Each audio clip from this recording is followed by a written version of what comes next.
Hello students, आपका एक बार फिर से स्वागत है इस लेक्चर में। तो इस लेक्चर में जो टॉपिक हम देखने जा रहे हैं वो है static GK shark.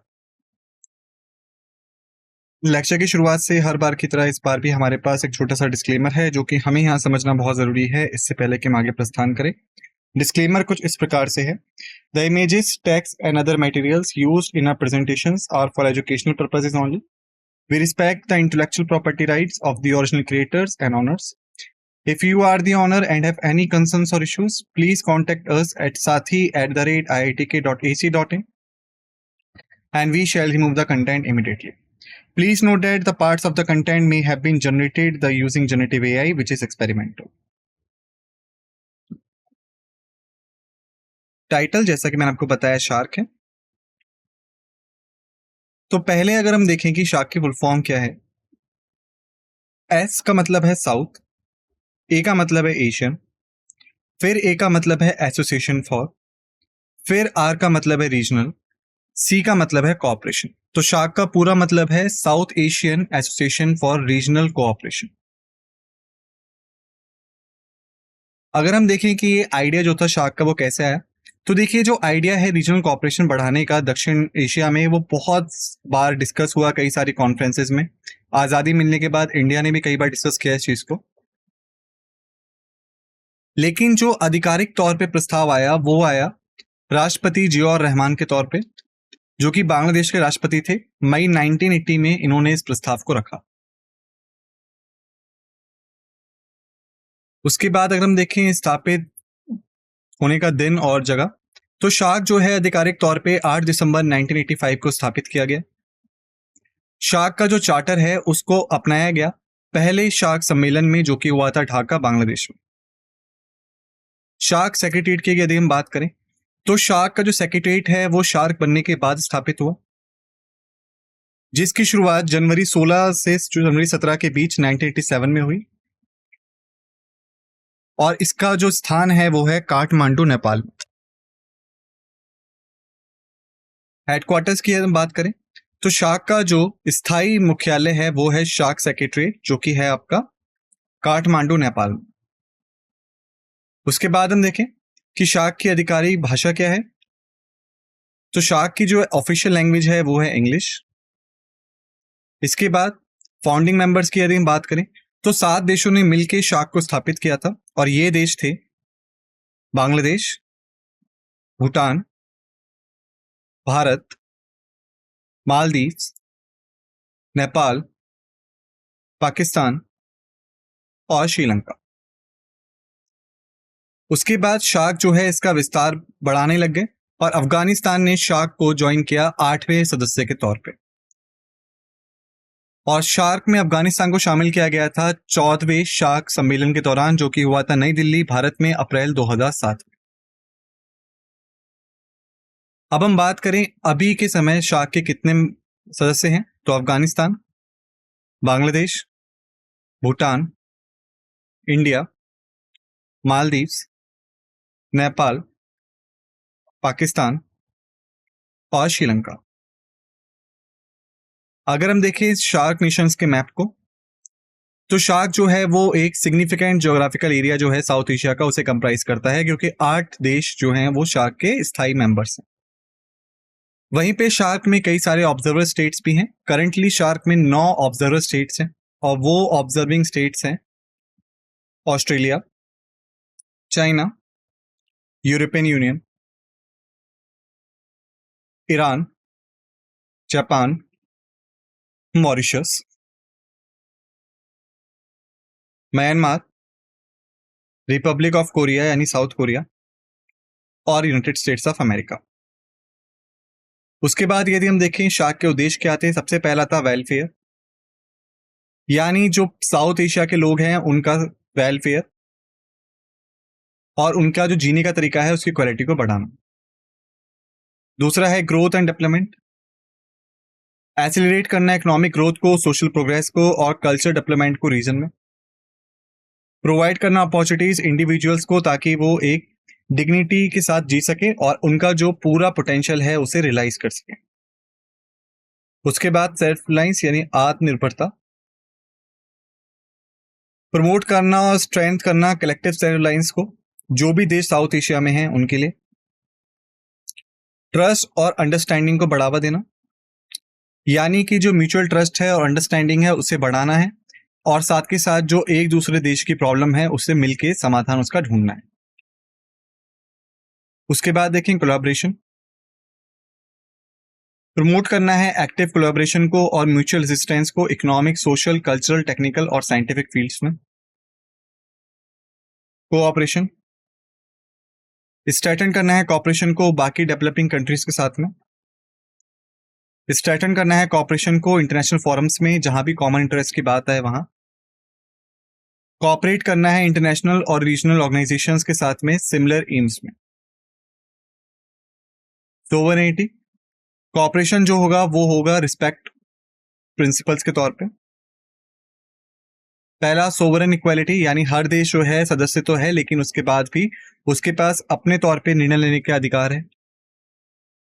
Territorial integrity, यानी हर किसी की सीमाओं की इज्जत करना। और पॉलिटिकल इंडिपेंडेंस, यानी कि राजनीतिक आजादी। कॉपरेशन जो है वो बेस्ड होगा नॉन इंटरफेरेंस पे, यानी कि कोई भी सदस्य किसी भी दूसरे देश के आंतरिक मामलों में दखल नहीं देगा। कॉपरेशन जो होगा वो होगा म्यूचुअल बेनिफिट पे, यानी जितने भी सदस्य देश हैं सबका बराबर फायदा होना चाहिए। उसके बाद कॉम्प्लीमेंट्री रूल, शार्क कॉपरेशन जो है वो कॉम्प्लीमेंट होगा ना कि सब्स्टिट्यूट, बायलैटरल और मल्टीलेटरल कॉपरेशन को बढ़ावा देगा। शार्क कॉपरेशन जो है वो इनकंसिस्टेंट नहीं होना चाहिए बायलैटरल और मल्टीलेटरल ऑब्लिगेशंस में। अनएमिनिटी, जितने भी डिसीजन शार्क में लिए जाएंगे वो अनएमिनिटी के साथ लिए जाएंगे, यानी सबकी राय उसमें ली जाएगी और सबकी जिम्मेदारी वहां होगी।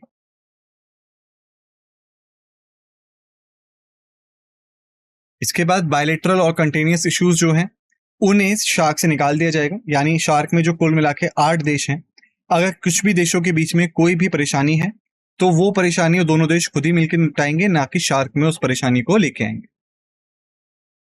और जो रीजनल कॉपरेशन है उस पर शार्क फोकस करेगा। ऑर्गेनाइजेशनल स्ट्रक्चर क्या है? तो शार्क का जो ऑर्गेनाइजेशन स्ट्रक्चर है वो कई स्तरों पे है, जैसा समिट, यहाँ पे जो देश हैं उनके जो प्रधान है वो मिलते हैं। काउंसिल ऑफ मिनिस्टर्स, विदेश मंत्री जो हैं इन देशों के वो मिलते हैं। स्टैंडिंग कमेटी, विदेश सेक्रेटरी जो हैं इन देशों के वो मिलते हैं। प्रोग्रामिंग कमेटी, जो वरिष्ठ अधिकारी हैं इन देशों के वो मिलते हैं। टेक्निकल कमिटीज और सेक्रेटरीट। समिट मीटिंग की हम बात करें तो मीटिंग जो होगी देशों के प्रधान की उसे हम कहते हैं समिट मीटिंग। ये सबसे हाईएस्ट डिसीजन मेकिंग अथॉरिटी है शार्क में, और डिक्लेरेशन जो भी होंगी जो शार्क का डिसीजन डायरेक्टर्स बताएंगी वो इसी मीटिंग के बाद आएंगे। समिट फ्रीक्वेंसी की हम बात करें तो समिट जो है वो शुरुआत में ये तय हुआ था कि वो हर साल होंगे, लेकिन अभी ये हर 2 साल में एक बार ही होते हैं। और जो भी मेजबानी करेगा समिट की वो अल्टीमेटली चेयरमैन होगा शार्क का उस समय। काउंसिल ऑफ मिनिस्टर्स की यदि हम बात करें तो इसमें जितने विदेश मंत्री हैं मेंबर स्टेट्स के वो होते हैं। प्रिंसिपल पॉलिसी मेकिंग ऑर्गन है, 2 साल में एक बार मिलते हैं, रिव्यू करते हैं प्रोग्रेस को और डिसाइड करते हैं कि कौन से वो नए क्षेत्र हैं जहां पे कॉपरेशन को बढ़ाया जा सकता है। स्टैंडिंग कमेटी कंपोज करती है फॉरेन सेक्रेटरीज को मेंबर स्टेट के, मैंडेट करता है मॉनिटर और कोऑर्डिनेट करना है शार्क प्रोग्राम्स को, अप्रूव करते हैं प्रोजेक्ट्स को, मोबिलाइज रिसोर्सेज को, आइडेंटिफाई करते हैं नए एरियाज को जहां पे कॉपरेशन बढ़ाया जा सकता है। ये तभी मिलते हैं जब जरूरी हो और आमतौर पे काउंसिल ऑफ मिनिस्टर्स की मीटिंग से पहले। प्रोग्रामिंग कमेटी, इसमें सीनियर ऑफिशियल्स होते हैं जॉइंट सेक्रेटरी लेवल के मेंबर स्टेट्स के, असिस्ट करते हैं स्टैंडिंग कमेटी को, फोकस करते हैं बजट स्क्रूटिनी पे, प्रोग्राम फाइनलाइजेशन पे और इंटर सेक्टरल प्रायोरिटीज पे।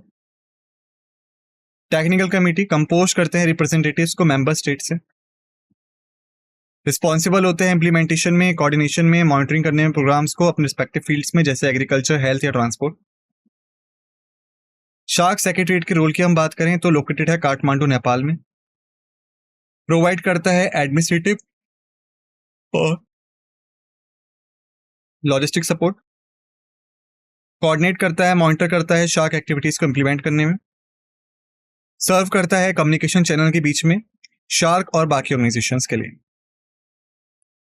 सेक्रेटरी जनरल की हम बात करें तो ये हेड होते हैं शार्क सेक्रेटरीट के। इन्हें काउंसिल ऑफ मिनिस्टर जो है वो नॉमिनेशन के द्वारा एक्सेप्ट करती है और अपॉइंटमेंट जो है वो प्रिंसिपल रोटेशन पे फोकस करता है, यानी नाम के आधार पे जो रोटेशन है वो होता रहता है। और इनका जो कार्यकाल होता है वो 3 साल का होता है। एक बार चुने जाने के बाद ये दोबारा उस पोजीशन के लिए नहीं चुने जाएंगे। अगर हम बात करें अभी करंट में सेक्रेटरी जनरल कौन है, तो अभी हैं एच.ई. मिस्टर गुलाम सारवार और ये बांग्लादेश के हैं। इन्होंने अक्टूबर 2023 में ऑफिस संभाला था। हालांकि याद रखिएगा कि जो पोजीशन है ये कभी भी चेंज हो सकती है, तो उसको लगातार चेक करते रहिए। इनिशियल एरियाज कौन से है कॉर्पोरेशन की, अगर हम उसकी बात करें तो जो इंटीग्रेटेड प्रोग्राम था एक्शन का, उसे इनिशियली लागू किया गया था 5 एरियाज में 1983 के। पहला था एग्रीकल्चर, दूसरा था रूरल डेवलपमेंट, तीसरा था टेलीकम्युनिकेशंस, चौथा था मीटरोलॉजी, पांचवा था health and population activities. Expanded areas कौन से हैं कॉर्पोरेशन के, जहां बढ़ाया गया है कॉर्पोरेशन को। समय के साथ जो कॉर्पोरेशन है उसे भी बढ़ाया गया, जैसे एग्जांपल्स अगर हम लें, ट्रांसपोर्ट में, इन्वायरमेंट और फॉरेस्ट्री में, एनर्जी में, साइंस एंड टेक्नोलॉजी में, बायोटेक्नोलॉजी में। और भी कौन कौन से एरियाज हैं उन्हें भी एक बार देख लेते हैं। इकोनॉमी, ट्रेड और फाइनेंस, सोशल डेवलपमेंट, गरीबी हटाना, सिक्योरिटी एक्सपेक्ट जैसे कि टेररिस्ट या नारकोटिक्स, कल्चर और टूरिज्म।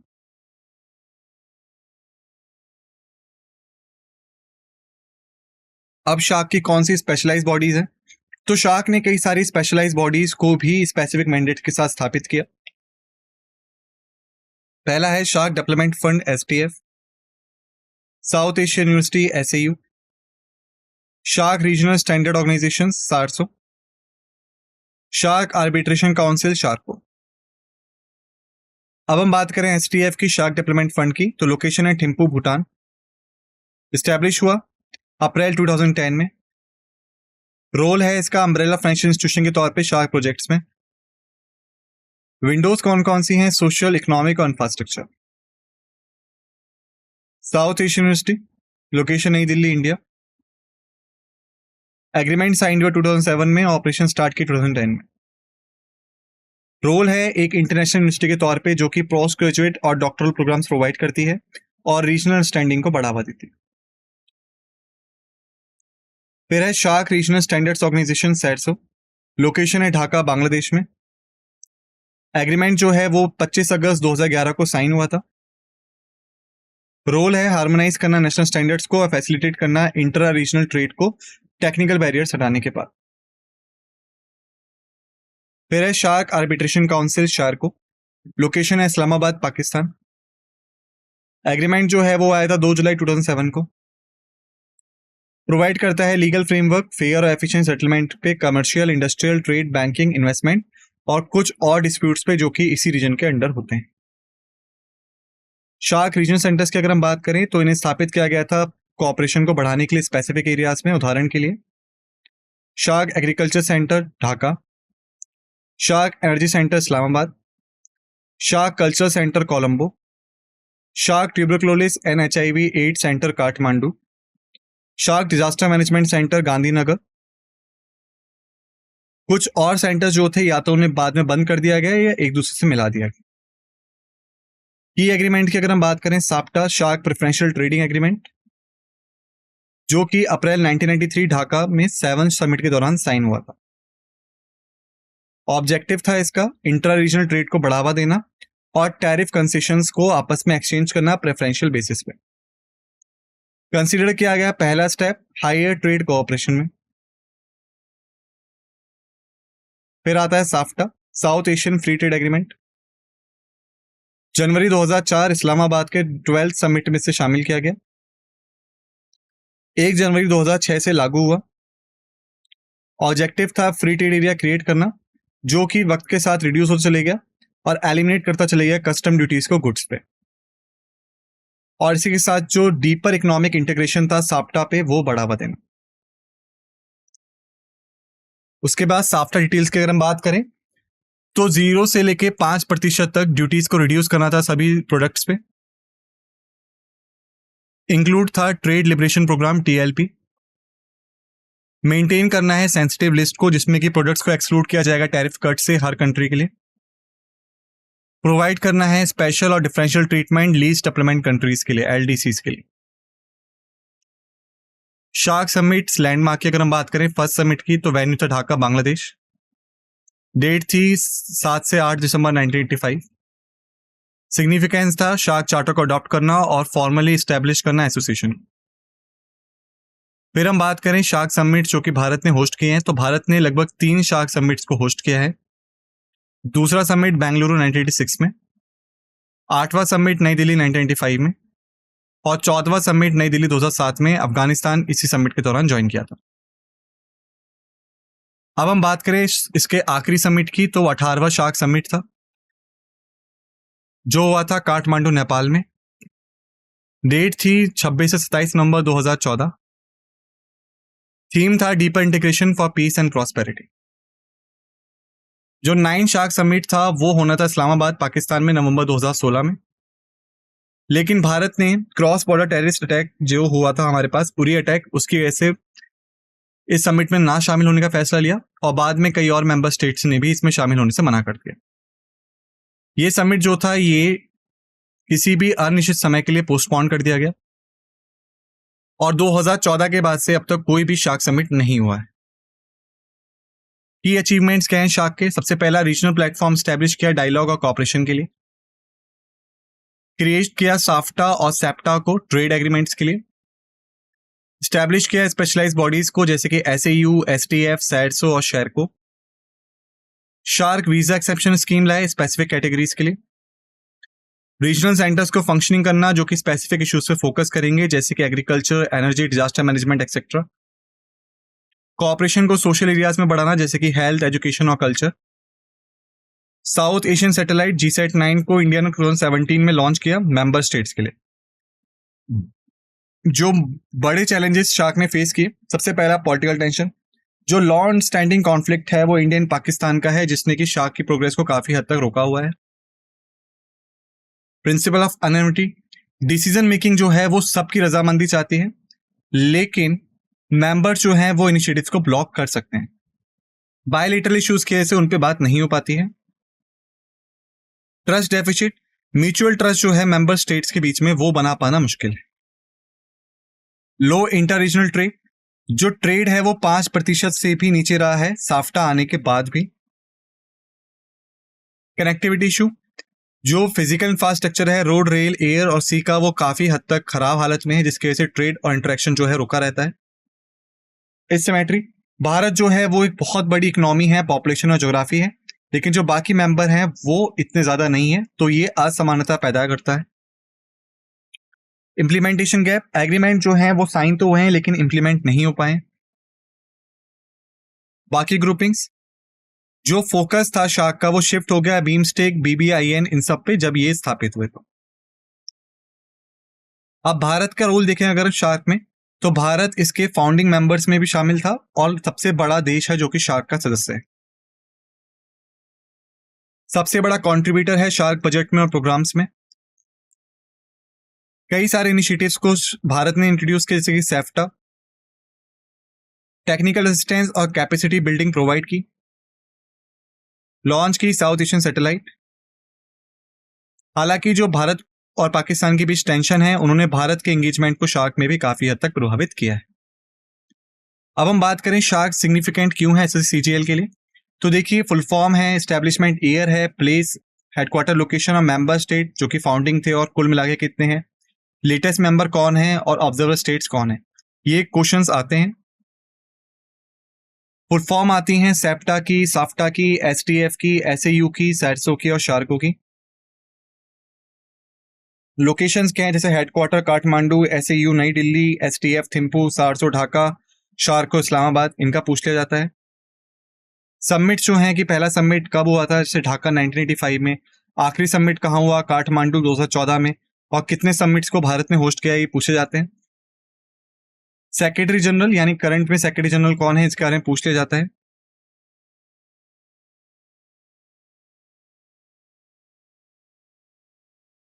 उसके बाद फ्यूचर प्रोस्पेक्ट्स की अगर हम बात करें तो शार्क में जो है वो कॉपरेशन काफी ज्यादा है फ्यूचर के लिए, इकोनॉमी के लिए, कनेक्टिविटी के लिए और चैलेंजेस के लिए, जैसे क्लाइमेट चेंज वगैरह के लिए।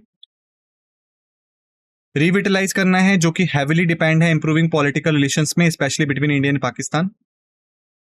पॉसिबल रिफॉर्म्स हैं जैसे कि reviewing the unanimity principle and finding way to address continuous issues. और पॉलिटिकल विल की जगह जो शार्क है वो कंटिन्यू कर सकता है अंडर परफॉर्म में, उसके पोटेंशियल से अगर कंपेयर किया जाए तो। इसी के साथ हमने कर लिया इस लेक्चर को समाप्त। आप सभी का धन्यवाद।